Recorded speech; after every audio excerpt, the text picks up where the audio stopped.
Stephen Curry posibleng bumalik na sa Pilipinas ayon sa kanyang recently interviews. At Lonzo Ball ba talaga ang perfect na target sa buyout market para sa Warriors? Sa recent media day interview ni Steph during All-Star Weekend, napunta ang usapan sa international fans. At alam naman natin, isa sa pinakamalakas na fanbase niya ay nasa Pilipinas. At ito ang kanyang sinabi, halika't paringgan natin. Steph, a few years ago you went to Manila and you were revered, you were adored there. Any plans of coming back anytime soon maybe? I hope so. There's a big Filipino representation in the Bay Area as well, and I hope that I get to go back and see the fans out there for sure. Nabanggit niya kung gaano niya ka-appreciate ang support ng Filipino fans at kung gaano ka-special ang experience niya tuwing pumupunta siya sa Manila. Kahit hindi ito official announcement, ramdam mo sa tono niya na open siya at gusto niyang bumalik kapag may pagkakataon. Ngayon, punta naman tayo sa isa pang malaking usapan, ang buyout market. Isa sa mga pangalan na paulit-ulit na inuugnay sa Warriors ay si Lonzo Ball.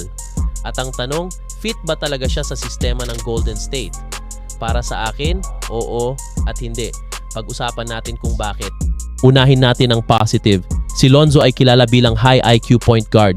Magaling siyang pumasa, magbasa ng laro, at gumawa ng plays para sa teammates.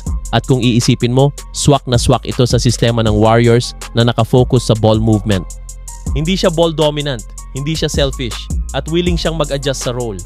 Perfect partner siya kay Steph dahil kaya niyang mag-handle ng bola habang si Curry gumagalaw off-ball para makakuha ng open shots.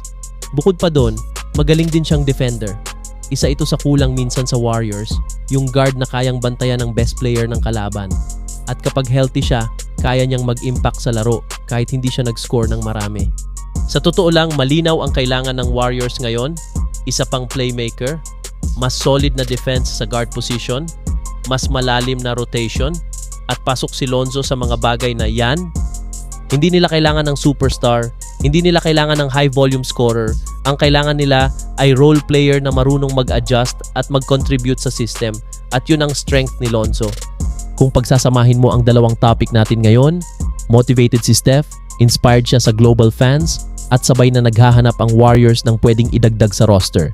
Ibig sabihin, naghahanda sila para sa second half ng season, at kung makuha nila ang tamang piraso sa buyout market, pwedeng magbago ang takbo ng team.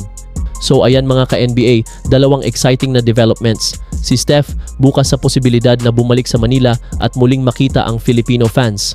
At ang Warriors posibleng kumuha ng bagong piraso sa buyout market. At si Lonzo Ball ang isa sa pinaka-pinag-uusapang fit sa kanilang sistema. Ikaw, anong tingin mo? Gusto mo bang makita si Steph bumalik sa Pilipinas? At para sa'yo, si Lonzo ba ang tamang kunin ng Warriors? Comment nyo lang sa baba.